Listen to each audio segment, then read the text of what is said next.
Okay, for chapter 8, the question was, or the scenario was, a teacher enters your principal's office. The teacher immediately starts to tell you everything you are doing wrong, including how you just disciplined the teacher's own child. Since this is not the first time this has happened, you decide to increase the teacher's responsibility by assigning extra duty activities in which the teacher is not comfortable, with the intent of driving the teacher from your district. Discuss any ramifications that might arise out of your actions and rewrite the scenario with a more appropriate solution. Um, I do have a question though. How are your duties assigned at your school? So extra duties, like if we're given, some of them are just assigned. So for example, I read this to my principal yesterday and I said, are you doing this to me? Because he gave me freshman class sponsor. Some of them are just kind of given, although I'm somebody who's willing to lead and will do that. But a lot of them are open, like as far as duties go for like class sponsors, all of that. Some of them are if you're a new hire, if the previous person was doing those duties, you're kind of just they're tagged on. And then other ones are delegated out based on needs. Yeah, it's really kind of whoever they find out wants to be a leader, they'll kind of delegate to those individuals more often. Yeah, for our extra duties, we have clubs, and if you want to run the club, then the club happens. So, we have the study center after school, so you can sign up to do that. But you get paid for those. You actually get Yeah, paid for yeah. the club in the study center. But like normal after school duties or before after school duties, like it's like a master schedule. So we just rotate through. So like if I'm at parent loop, there's like four different parent loops and you'll just rotate through, or if I have detention duty. So the reason I ask is because there's like no way on my end, my principal can really assign extra duty because Mhm. everybody is doing their own. So, or we're on the schedule and it rotates. But so ramifications, I wrote down like legal issues. So if your actions violate the district policies, you could face disciplinary action. I actually put on here the union involvement because That's if, yeah. yeah, if the teachers in the union, they back you. So you might have to answer to that. And then you probably also thought this too, but reputation. If others found out that he was doing that, he could or he or she could lose trust. And then I jotted down decrease morale because I feel like other teachers would feel maybe discouraged from speaking up if they knew they were going to face some sort of treatment, unfair treatment. It's really what I jotted. Yeah, I said potential legal action. I don't think it would get to that far. I think you're most likely going to see a union rep in your office rather quickly if they're a teacher and they're aware of this is happening. And that's going to lead to the examination of the teacher contract and maybe any subsections outlining duties and how those can be delegated. Yeah. Depending on the contract you've signed, like maybe the principal has the authority to actually assign duties in this manner with the way it's written. If that is so, like you said, like then what are the ramifications? Like staff morale. Hmm.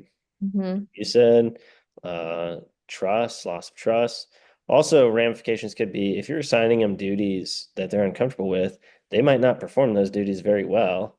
And then that's really just going to fall back on you. So if they hate lunch duty and they're going to go in there and barely pay attention, and now all of a sudden you have things happening during lunch that shouldn't be happening, you're making more of a mess for yourself in the office later with disciplinary scenarios or incidents. All of that being said, the scenario I didn't like very much. I've expressed that to you already because I think if you're doing this as an administrator, you probably shouldn't have gotten into the administrative role. This is no way to handle what is, again, the integrity of being a leader. Um, so let's go to the point where I guess we rewrite this scenario. Yeah. I think I just put, I mean, I just jotted down, when just acknowledging their perspective. I think teachers want to see a principal acknowledge how they feel and they want them to listen. So I would listen carefully. Um, I hope that we could meet together and I could explain my reasoning behind the whole decision that I made with whatever this teacher doesn't like and provide clarity. I mean, I put down we could meet regularly to like maintain an open communication and build some trust because maybe there's lack of trust there. Yeah. If I rewrote this, like there's a couple things we don't know in this scenario. One is there an assistant principal? And does that assistant principal dabble in discipline as well? If that's the case, like it can be the result of, you know what, you don't appreciate the way I'm disciplining your child based on our policies. I understand that. So if this event occurs once again where your child's in a situation needing discipline, let's both agree that I'll step off. My hands will be off that scenario. We'll give it to so and so, whoever the assistant principal is, Yeah, using that's the acceptable. same district guidelines and policies that I'm using. Let's see the discipline that they administer. And the question's like, what are they not liking? Is it that maybe what I see probably more so happening is you're somebody who's a zero tolerance type of teacher who's or authoritarian, so you're zero tolerance when it comes to their child's behavior that's disturbing the classroom. And so the teacher's upset because they'd rather have you be more restorative.